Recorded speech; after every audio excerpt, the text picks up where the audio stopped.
çevrənin radiusunu istəyir. Kəskin iki vətərə görə ilk öncə biz AY-ni tapaq.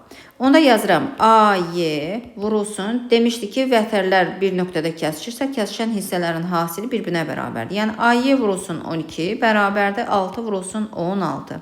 12 ilə 16 ixtisar gedər 2. Yəni 2 AY bərabərdir 16-ya, AY də bərabərdir 8-ə. Bura tapdıq ki 8.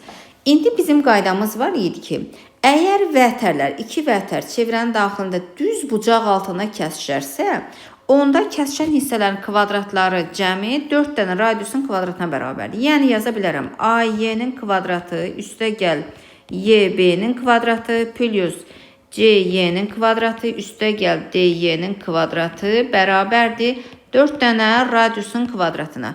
İndi AY-miz kvadratı hamısını hesablayaq. 64 plus 144 üstə gəl 256 və plus 36 bərabərdir 4 radiusun kvadratı.